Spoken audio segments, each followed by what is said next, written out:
Yo, what's going on there, YouTube? This is SEL0320.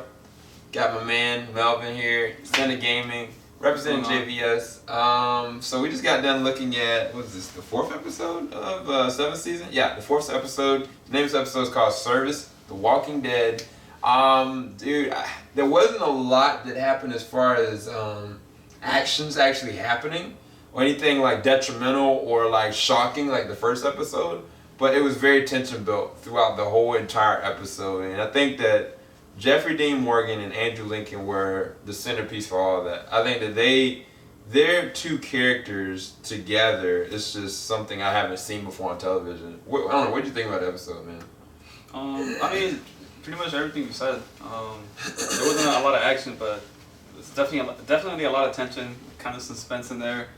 Yeah, I mean, I was basically like worried someone was gonna get whacked in this episode. Yeah, like I literally felt from the beginning of the episode, like even like them having it to be 90 minutes, I was like, all right, something is going to happen.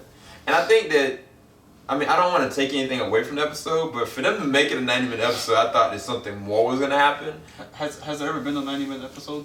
There has. I think like it was like a couple of seasons. Episode, right? Yeah, or like a mid-season finale kind of thing. But for this, I don't know that they needed to have that much amount of time personally. I think that they did some really good things with how Rick is dealing with all this, especially his communication with Michonne.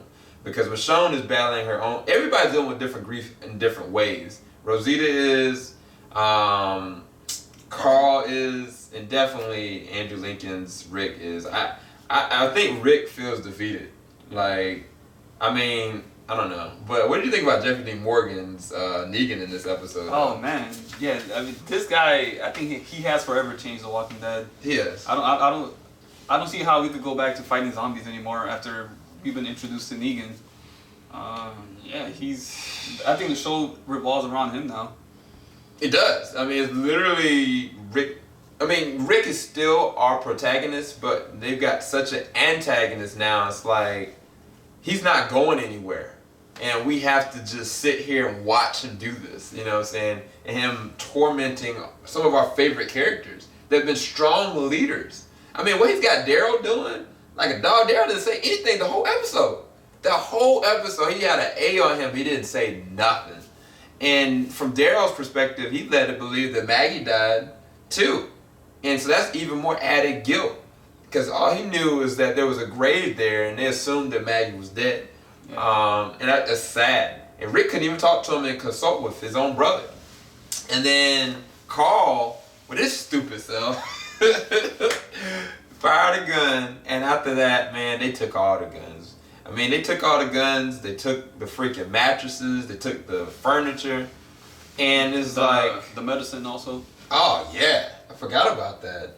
Yep. And everything that kind of transpired in this episode, I think happened in about issue number 105. 105 or either 104. And I was like, yo, this is crazy. If any of y'all know what happens in 105, I hope it happens because it's going to be really rough. Because there's something that happens towards the end. When Negan leaves, the comment he made to Rick was exactly the same comment that was in the comics. And I was like, I can't believe they did it on national television, first off. But I was like, it felt so bad because I was like, man, that's jacked up. Like, he has audacity to say that. What was the other character that talked smack to Rick after the fact, though? What was his name? Spencer. Because Spencer's upset. I understand. He lost his brother, he lost his dad, and he lost his mom. And then he gave his hope to Rick, you know, just for this to happen. So it was like it was gonna happen anyway. It didn't really matter. Yeah. But I mean, he talked smack to Rick and brought up Abraham and Glenn's name. Nobody has brought up their names this whole entire since the first episode. This fool gonna sit there and say it.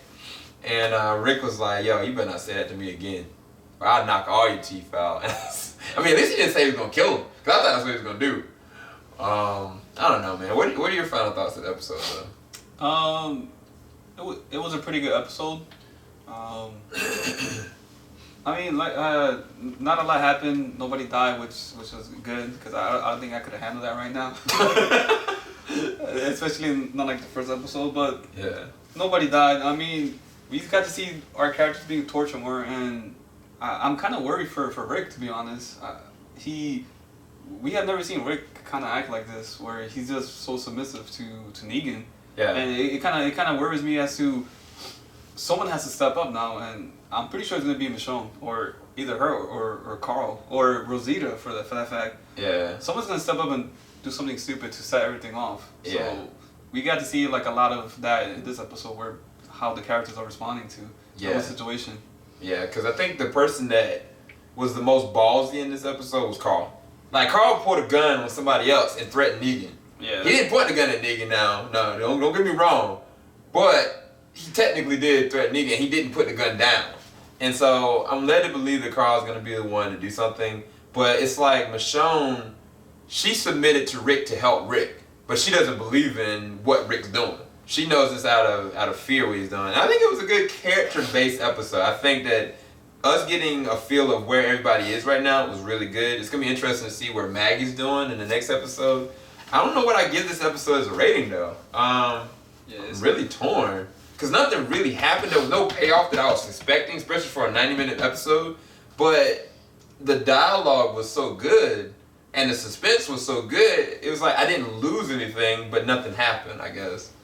I give it an 8.5 out of 10. I actually really did like the episode. I think that they could have added something there at the very end that could have made it a 9 or made it a 10, hypothetically. But I don't know. What do you think, rating-wise, for this one? I want to say I give it a 7.5. Just because, I mean, I have to think, is this an episode that I will watch again? And I mean, I would, but it's not something I'll be too excited to watch again. Yeah.